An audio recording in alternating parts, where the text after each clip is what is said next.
on Greaves here.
Hello, good evening and welcome to From the Be-All End. If last week was the live show nobody bothered to ask for, this week even less people asked for it, but we thought we'd do it again anyway. Slightly depleted squad, late fitness test, failed for Justin Connolly, but here with the rest of the pod squad, Simon Evans, Paul Woodhouse and Chris Boden. A busy week at Turf Moor on a number of different fronts, so we're going to spend a bit of time over the next half hour, 40 minutes or so, giving you the rundown of exactly what's happening. It's mainly outgoings, I have to say, but a couple of very exciting developments. And let's start with those exciting developments. Burnley FC, scratch that, ALK have signed an exciting development deal with Dundee FC in Scotland. It's the partnership we've all been waiting for. Think of all the great partnerships in history. Toval and Dean, Cannon and Ball. I can't think of any others. Burnley. How did that come to mind? Cannon and Ball. What could possibly have prompted that? I cannot think why. But no, in all seriousness, ALK have signed a development deal where apparently we're going to share tips on how to cut the grass, how to get the ticketing right, things like that. I just hope Dundee FC are a hell of a lot more competent at ticketing than we seem to be. But Simon, you almost broke the internet with some of your AI-inspired imagery on the From the Be-All End Twitter account. This is an exciting deal, isn't it? We're told it's an exciting deal, so I'm guessing it must be an exciting deal. I'm thrilled. No, it's one of those really where in my day job I get these kind of things passing me desk all the time. Football federations sign what they call memorandums of understanding with other football federations, where they say we're going to cooperate on player development and all this kind of stuff. Honestly, every week I see one from somewhere. Whatever, Peru with some African federation or whatever. This stuff goes on all the time. And people sort of put this in the same category as the multi-club sort of thing that Manchester City have done and that Red Bull have done to great effect. It isn't that yet. It isn't that because they haven't bought a stake in the club. Now, there are some suggestions that Dundee United's ownership group, which is also an American equity firm or private investment firm, are looking for investment or looking for somebody to maybe purchase the club. I don't think that's actually possible for them at the moment, given the rules with the Premier League and the FA and UEFA and all the rest of it. But if that is the goal, then that is something serious to discuss. At the moment, if this is just really about us saying, yeah, we're going to loan you, we're going to give you first option on loans of players, or we're going to move them along, it's really not that big a deal. But I'm also not agitated by it. We all like to have a good whinge.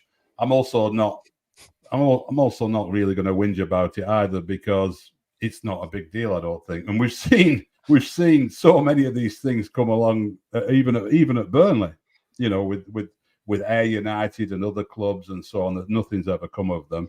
So if 2 or 3 Burnley players are on loan at Dundee, I mean, I'm not excited, but I'm not also going into like, oh my God, what are ALK up to now mode either. Yeah, I think we were joking at the start, but I think it is a bit of perspective into it. I mean, I thought it was very telling that you could only name Ayr United, I have to say, Simon, but there we go. But we have had so many Rangers. Corb Rangers, and who was the Corb Welsh Ramblers. Corb Ramblers, sorry. And Llandudno FC, was it? That's where Roy Keane started, didn't it? Llandudno. It is, yeah. It is, definitely. Woody, I mean, Simon's not going to whinge, but we know you love a whinge. Well, are you going to take the floor and cut this deal apart? I think he was just scouting locations to marry off 2 more of his daughters at the moment, temples up yonder for mission to Dundee, you know. And that's pretty much all I've got to say on it. Excellent. So that we're just less than 6 minutes in and need to get the legal department involved. Fantastic. It's only a couple of hours away by train, according to Alan Pace's interview with the BBC Lancashire. Yeah, a couple of hours by train. I mean, I don't know what train I had a quick look on the train timetable. Yeah, and you're doing well if you can do it under 5.5. Yeah. Excellent. Chris, I mean, you've been around some of these, you know, you've reported on some of these deals in the past. I mean, you brought up Carolina Railhawks. I just about remember the kind of fanfare around that didn't really come to anything. But Simon's right. I mean, you know, if it is somewhere in the Scottish Premiership, which is, you know, a level where they could end up playing European football, if it's a case of getting some young lads out like Dara Costello and Owen Dodgson, who've both gone up there, there's nothing wrong with it, is there? I mean, you know, it might seem a bit of PR fluff, but essentially, if we're getting somewhere where we can regularly send players who are going to get first team football, we can't really be too critical of something like that, can we? Well, no, but it's hardly an exciting announcement. I mean, you can do that anyway. You don't have to go into partnership with clubs. I mean, say J-Rod went up to Scotland and made his debut in the cup at Parkhead against Celtic, and didn't have the greatest of times up there. You know, a bit further south, and you think of Kyle Lafferty going to Darlington and prospering there, etc. You don't need a link up, but I mean, it does Dara Costello and Owen Dodgson no harm whatsoever. And I think there were a few, just reading some comments over there were a few Rangers fans mocking Dundee, and Dundee was sort of reeling off a list of players that Rangers had taken off their hands over the years, including Claudio Canigia at one stage. But we took Kevin MacDonald obviously from them in 2009, and he's proved a very good talent. I don't know if they've created anything like as good a talent ever since. But it's one of those, isn't it? It's like what they get out of the relationship with Carolina Railhawks, a couple of friendlies. Mm-hmm. What have they got out of this relationship with Llandudno and Ayr and Portadown and Cobe? A few friendlies behind closed doors, a couple of youth tournaments. It just we're brilliant behind closed doors, though, aren't we? To be fair. Oh yeah, we are. To be fair, we will come on to over me. Well, yeah, washes over me. It's We will come on to our prowess in behind closed doors friendlies in a second. But I mean, in the summer, Simon, we were talking about ALK and Alan Pace wanting to perhaps buy a team. They were looking at one of the teams, Kortrijk, I think it was, over in Belgium.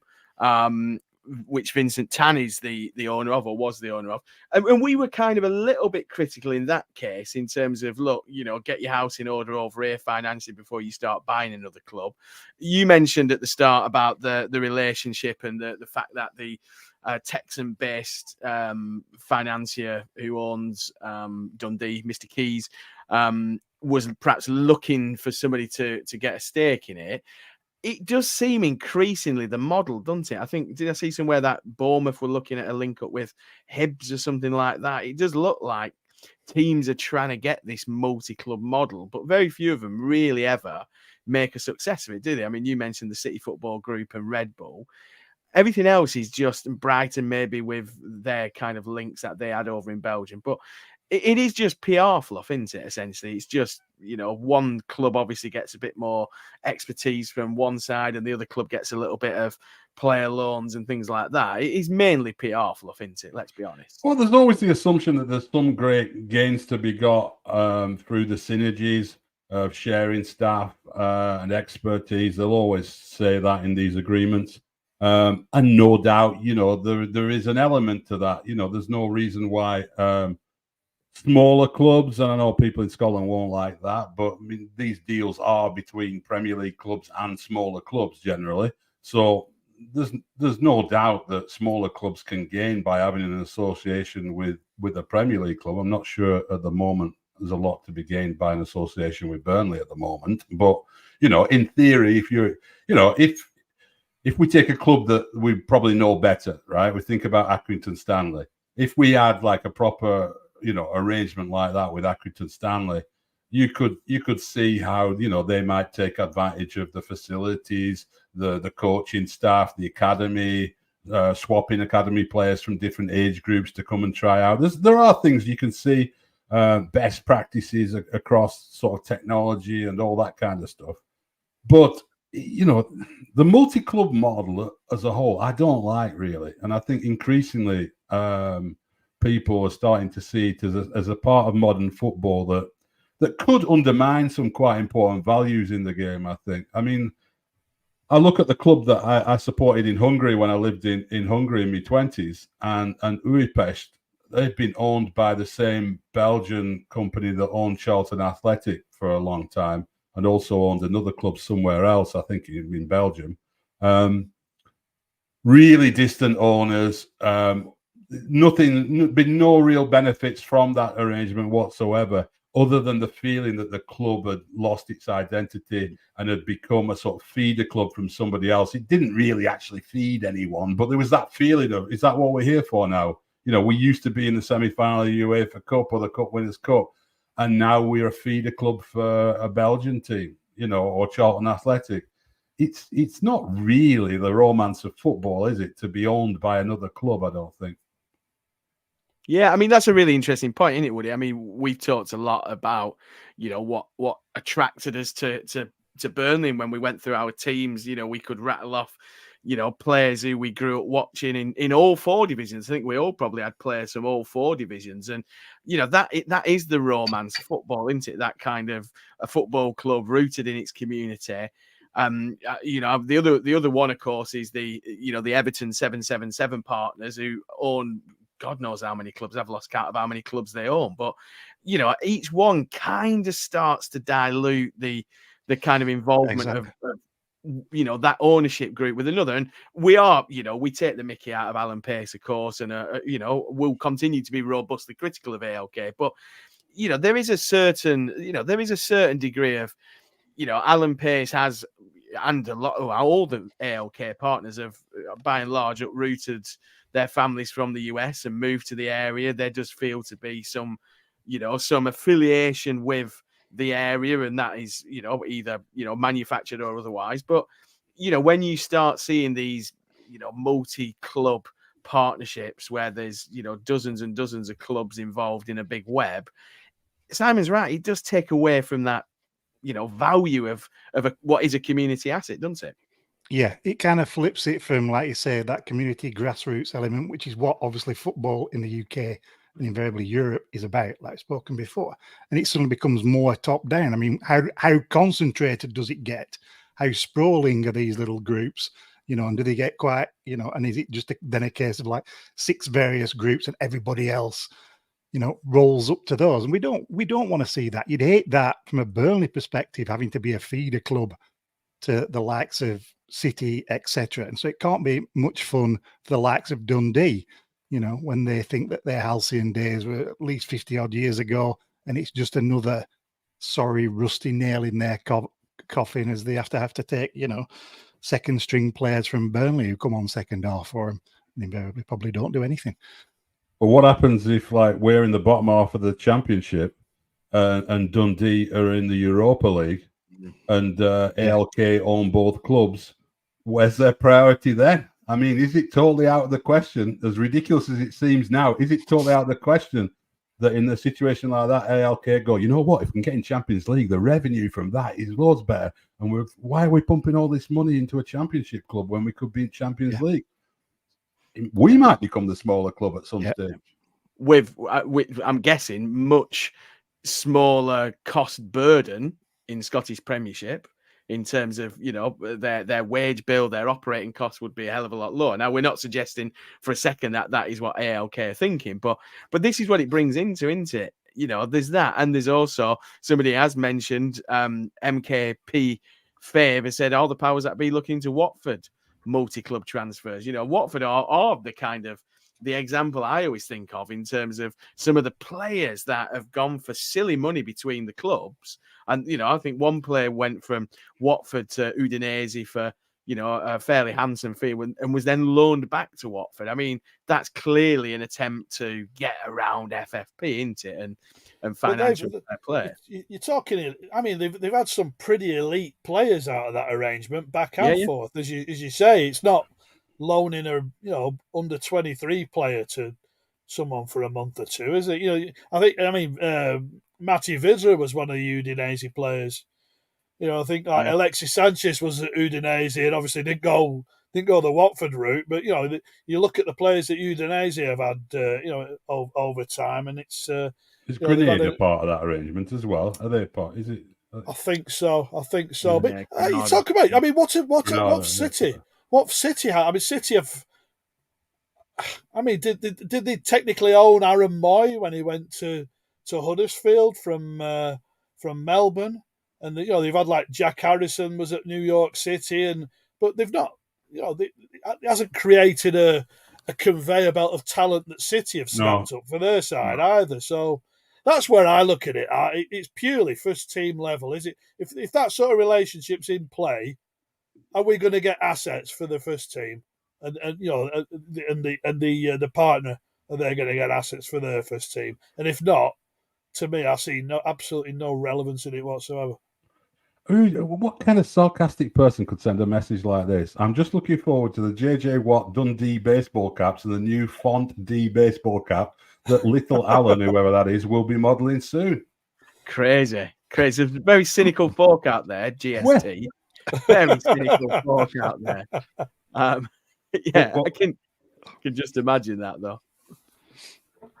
That's an interesting comment. Casey James, football is dead, and now our beloved club is the same as all the ones ruin the game, losing interest with it all. I'm not sure we've got to that stage yet. I think I still think the fan base around Burnley, I don't think would let it slip away in quite the same way as we've perhaps allowed other clubs, not mentioning any names. Newcastle United have kind of almost gone back on their beliefs when the money rolls in. But yeah. Let's move on. Let's move on to a Premier League win, a very rare Premier League win that we got this week. It's just a shame it doesn't actually count towards the Premier League, and none of us could actually see it. But Burnley beat Man United 3-1 in a behind closed doors friendly, which Eric Ten Hag had set up for some of his returning players. There's a sense of deja vu here, isn't there? Because I think we beat United 3-0 at a similar stage last season.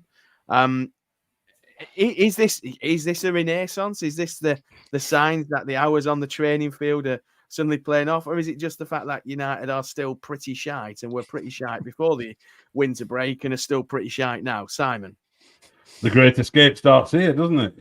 This is it. Yeah, I mean, look at our results after that 3-0 win at Carrington last year. We were on fire and went and got promoted.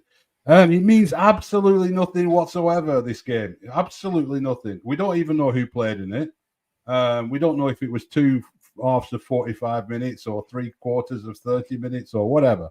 You can't have that, can you? But it was we don't. It's a training exercise. Training exercise. I mean, we can laugh about it, and it's better than losing it, I suppose. But it really doesn't mean anything, does it? No, absolutely not. Woody, talking of the Great Escape, of course, we've got an easy game coming up next, not far from United's training ground down at the Etihad. Justin keeps saying, and we can kind of slag him off because he's not here today, but Justin keeps saying we'll get more points in the second half than we did in the first half. You're not expecting too much from next Wednesday's game, are you? No. And Justin's always drunk. That's the other thing we've got to take into consideration. That we don't, we're going to see one surprise at some point. We always do, but I don't think it's happening next week at Main Road. So, I mean, of course, it's dependent on who's fit and who isn't. Haaland's almost on his way back, isn't he? So he'll probably just ease his way into that with a nice little first half hat trick. And thanks for coming. Yeah, I mean, Chris, all the talk was that Haaland is nearly ready, but not quite. I mean, he's absolutely nailed on to be in a City shirt at 7:30, isn't he, on Wednesday evening? Well, if he's nearly ready for Spurs on Friday night, yeah, you're assuming he's very much ready for Burnley on next Wednesday, and he just fills you with dread, doesn't he? He's just a monster, just unplayable. He ragdolled that defence in the cup game last season, and just a display of magnificent finishing. Granted, space and time that he had as well, but at Turf on the opening day. But yeah, I'm speaking to somebody the other day. He said, "Oh, I mean, City don't seem to be smashing sides this season," and well, I'm afraid they do. They put 5 past next Wednesday. Yeah, 5 past Huddersfield in the cup. They 4 in the FIFA World Cup, final against Fluminense, and 6 past Bournemouth, 5 past Fulham. They're scoring goals for fun, and it's one of those. It doesn't matter whether Haaland's fit or not, because they'll just play Alvarez and whichever of those little 3 magicians that they play in midfield, or whether Stones is fit, doesn't matter. Rico Lewis can play, and Akanji can fit in, and Ake can play, and it's just a galaxy beyond, and anything less than a 3-0 defeat is a moral victory. Moral victory, Simon. I mean, Chris was rattling off some names there. I mean, we kind of worry about who's going to play left back when Charlie Taylor's not available, don't we? I mean, that's, it's almost unfair, isn't it? It's an unfair advantage that they can be without Haaland but still have Alvarez, and we're struggling to see who we're going to fit into a midfield without Berger. And he's got himself on mute again. Yeah, it's funny, I was talking to somebody yesterday about City and how much we've enjoyed watching them over the years from a sort of neutral's point of view, but also that I've got a bit of a feeling of people starting to get a little bit bored with the Premier League, and I do think that the fact that City just keep on winning, and even this year Liverpool get ahead of them, and you sort of think, yeah, but City are going to win 8 in a row and at some stage and go and win it. And it's got to that stage now. I think, 3 or 4 years of City dominating was all right. This is a brilliant team. We've seen this before with United. We've seen it with Liverpool in the 70s and so on. Now it's starting to feel like it's City's competition. They'll turn it on and off as they wish. They'll get a few injuries that might, deflect them on their route to winning it. But I do feel now that they're like killing the competition a little bit. We're not in that competition, obviously, but just generally, the fact that you have a team like Spurs coming along who look a pretty decent side, Postecoglou's building a nice side. They're good to watch. The fans are behind them, and you think, but are they ever going to win the league? Are they really? Was it Chris Sutton? You see that Chris Sutton comment this week saying, Harry Kane's going to be jealous of Tottenham, the way they're playing, and he's not going to win the league at Bayern, and he should come back. And you're thinking, are you on drugs? Maybe finish 4th. Exactly. Yeah, but ultimately, any Aluko's the problem, isn't it? You know what I mean. In terms of that, that's the case in point, isn't it? Chris Sutton, Premier League winner, talks absolute nonsense. I watched Bayern last night, and they ain't winning the German league, and they ain't winning the Champions League, and I see nobody stopping Manchester City again other than themselves. Yeah. But it is, Bayern's an interesting one, and what's happening in Germany with, Nathan Teller powered by Leverkusen, it is interesting because in Germany, you think about, the clubs, a club like Borussia Dortmund are so up and down, aren't they? I remember kind of Klopp, I think after they won the league, the season after they were really struggling, and Klopp left because they were, down towards the relegation zone and things like that. So leagues can stay competitive, can't they? I mean, the Italian league, Napoli winning their third title last year, but their first for however long it was.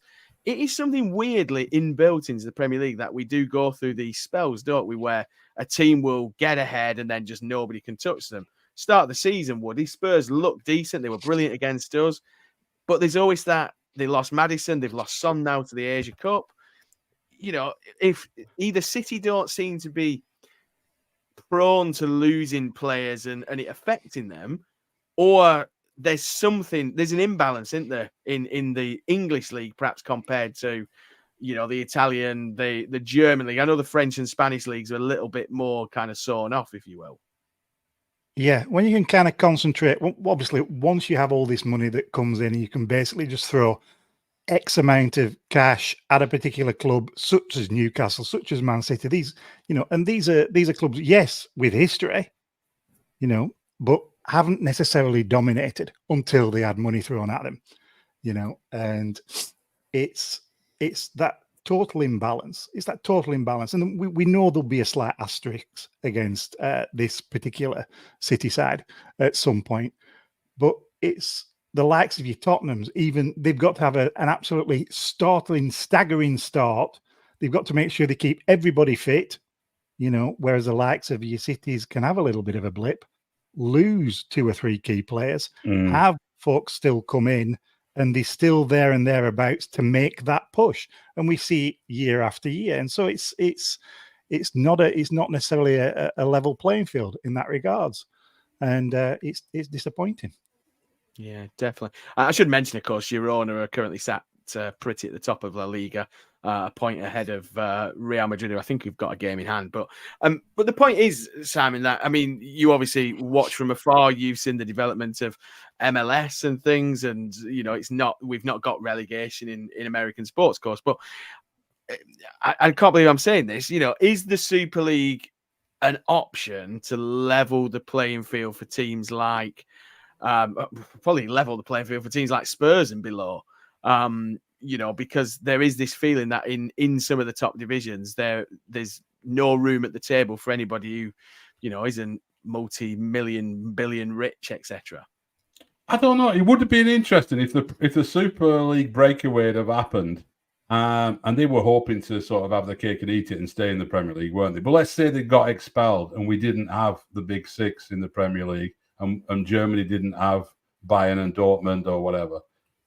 What those domestic leagues would be like. Would they have come to life with like this competition, or would they have felt that they've been left without their star attractions? I suspect the sort of global audience that there is for the Premier League would have fallen off pretty significantly if those big clubs weren't there. So that would have gone. But in terms of the rest of us and the domestic sort of scene, you know, if you had a season then where you had like Spurs and West Ham and Wolves battling for the title, would it be more interesting? Probably, yeah, it probably would, you know. But over time, you then feel there's something missing? I think so, yeah. So it's kind of, you know, we don't want them, but we don't want to be without them either, really, don't we? You know, it's one of those, really. I just think, I don't know. I think it's really tricky to deal with any of this. The way the money that's come into the game. I mean, FFP. You start seeing things happening now, like Newcastle apparently having to get rid of maybe Trippier or Almiron in order to, you know, balance the books for FFP. And you think, yeah, those articles that Martin Samuel wrote in the Times saying that FFP is anti-competitive and stops clubs coming along to challenge the likes of City and Liverpool. Maybe he has a point, because, you know, Newcastle are building something quite interesting and quite good that could become a challenge to those teams at the top, regardless of what we think of the morality of where the money's coming from and everything. But the FFP stopping them going out and signing more and more players and becoming part of that big elite. So then again, if we don't have any financial fair play stuff, it's just going to be, you know, the richest team wins all the time. So I don't know. 40 million been spent in this Premier League transfer window so far, with a week to go. And I think, was there something like 800 million this time last year when Chelsea signed anyone who had any ability to kick a ball whatsoever. Well, that's the damning thing, isn't it? That Chelsea have spent what seems like an absolute bucket load on players and got them all on 8-year deals before this was made against the rules, and spread out their payments, etc. And they can get round it, and then Newcastle all of a sudden are looking like they're not going to qualify for the Champions League again. So then you lose your Guimaraes's, and Joelinton wants more money than they can afford, etc. And all of a sudden they're breaking the team up. And what's it, Trips? How on earth can Trips turn down Bayern Munich at 33? He can't. And from watching them last night, it'd be exactly what they're crying out for and what Harry Kane's crying out for. Yeah. If they think he's scoring a lot of goals now, wait till Trips is providing a supply line for him. Who's crying out for Trips? Sean Dyche. Lyle Foster. Can you imagine that? Lyle Foster getting on the end of some of those deep crosses from deep from Trips, where he used to stick it in from only like 10, 20 yards over the halfway line, and lovely looping balls behind the defence. Oh gosh, what we wouldn't give. That one that Ingsy took down against, was it Forest?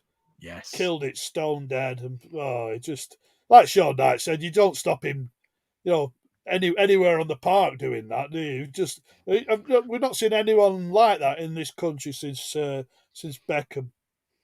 No, definitely not. Let's move on to transfers. It seems a natural place to kind of move on to transfers. A couple of outgoings this week. Michael Obafemi joining Millwall. Obviously, the mass exodus up to Dundee, which we talked about. Darko Cherlinov rejoining Schalke in the German second tier. It feels a bit weird, doesn't it? I don't want to say it's feeling like the room's getting empty, because we've still got plenty of players, but kind of Michael Obafemi's been in and around the first team squad. We've had obviously nothing from Darko, but it feels like some of the players that were signed are now being deemed surplus to requirements. It's not great, is it, in terms of looking at what we've got? Someone's mentioned there 4 million Twine, 3 million Obafemi, 2.5 million on Cherlinov. That's 9.5 million spent and nowhere near the squad. We might be rewriting history by kind of reassessing the transfer dealings from last season. But Simon, you kind of probably expect that these clearances are happening so that there's room in the squad to bring players in. Perhaps the worry for Burnley fans is we're not being linked with half as many players coming in as we are players going out, are we? Yeah, it'll be interesting to see if there are players coming in, or whether this is an attempt to sort of deal with the wage bill, because they've signed a lot of players, haven't they? I mean, I counted it out last weekend that they in the company era we've signed 35 players. He's not been here that long, has he? So that squad, a lot of them, we've got players going out now on loan who were brought in as exciting new signings not too long ago. The start of the championship season, so. It's Obafemi. You look at it, and I couldn't really tell you what kind of player he is, really. I mean, we've seen bits and glimpses here and there, but it sort of feels like I've got more of a memory of Narky Wells playing for Burnley than I have of like Michael Obafemi. It's not that bad.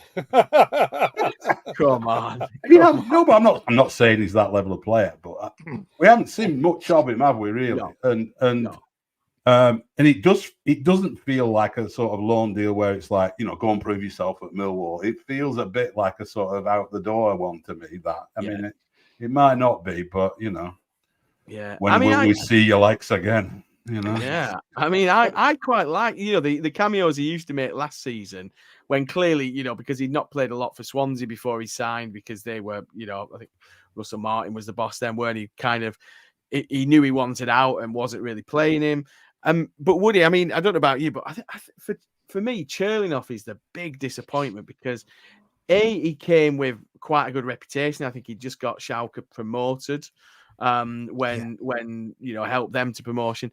And actually, when we saw him, he looked to offer something slightly different to Zarori and Benson, who, of course, were our two first choice wingers, and we'll come on to in a second. But there's a few of these players who you just think I just wonder if given a chance, we might have got a tune out of them and not been in the quandary which we might find ourselves in certain areas. I think that's fair. It's they almost seem like victims of competition for places, don't they? And then you had with Cherlinoff, he obviously had that illness this past summer, etc. And he always seemed to be trying a little bit too hard when he came on, and that he had to prove too much, that he was trying to do too much. And in a different Burnley era, under Dyche, arguably, he may have seen, more minutes and been able to develop a little bit more. And it just seems to be that you have to take those chances under VK, and otherwise you're not necessarily out in the cold, but you might not figure as much as you'd want to. And it's just a shame. We don't know much about Cherlinoff, really. We don't know so much about Obafemi, and they just get pushed along. We may not see him again anywhere near Turf Moor. Yeah, and Chris, I'd say it's pretty much nailed on that we won't see Cherlinoff again. I mean, we barely saw kind of hide the hair of him when he wasn't ill, and thankfully he's now over that illness. But you kind of half get the impression that both of these players will go out and do a decent job for the clubs they're going out to. We've spoke before about the culture within this team of being, look, when you get a chance, you've got to take it. Someone like Trezor is kind of just being thrown scraps with the odd start here and there. It's a bit of a weird position to be in as a footballer, isn't it? Being a squad player in a huge squad in a big league and basically being told you've got a 10-minute sub appearance, knowing that actually if you don't make an impression, you'll be out of the match day squad for the next 2 or 3 games. Oh, James, just looking at one of the comments again. GST feels like a failed transfer policy stroke scattergun approach. It feels more and more like a scattergun approach. In hindsight, you go back 18 months, Scott Twine through the door. Yeah, he had an injury, but didn't really get much of a look in. Egan Riley never had a kick. McNally never had a kick. Bastian, bits and pieces. Muric, played all season, then shown the cold shoulder.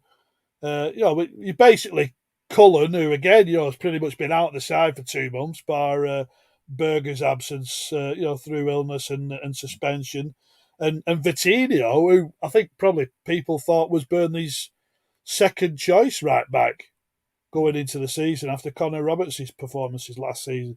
It's like the summer business from 2002. Yeah, it's culminating in Burnley winning the championship, but it's that business has almost entirely gone to the wall now. It's and like you say, you got players now who are. Trezor is obviously a talent. I think he's a luxury player, it's been hard for him to get any sort of rhythm and momentum without a run of games. You see what Koleosho got a run of games, Odeberg's getting a run of games, and you see what he can deliver in that sense. But like Obafemi, he wasn't a player signed in January last year. Think, we're going to the Premier League. He's a lad that Vincent wanted the summer before. He seemed to me the perfect type. Physical, strong, good touch, can turn, pace, aggressive, and we just haven't seen him, have we? Obviously, another with an injury on international duty that ruled him out at the start of the season, and it's just again, I feel that's a great shame. But you bring Fofana in and then lose Obafemi. All it takes is an injury, suspension again, and we're light again in that area. But and still no sign of a left back. Left back. I did get it. Sorry, did mention about the left back being the problem area. And I do get it. There's probably more right backs than left backs just due to kind of the number of right footers and left footers, and I've not got any scientific evidence for that. But just looking, Simon. The latest the latest rumor today is that Birmingham City are interested in a loan deal for Manuel Benson. I think we were kind of almost reaching for the whiskey and the tablets last summer when we thought we might lose Manuel Benson, and Sasha, friend of the podcast, came on and said, no, don't worry, he's not going AC Milan. We had an exclusive from Sasha. If he pitches up at Birmingham City, that is the indignity are pitching up at Birmingham City after being linked with AC Milan. It is weird, isn't it? It is very, very weird what's happened with him and Zaroury. Do you expect to see one or both of them out the door before the transfer window, to quote Jim White, slam shut? Because it never shuts quietly, does it? It would be bizarre after like all this speculation about Benson if he's in our starting lineup in February, wouldn't it? I mean, it would be bizarre. I mean, he's been linked with, Leeds United, Birmingham City, Hull City.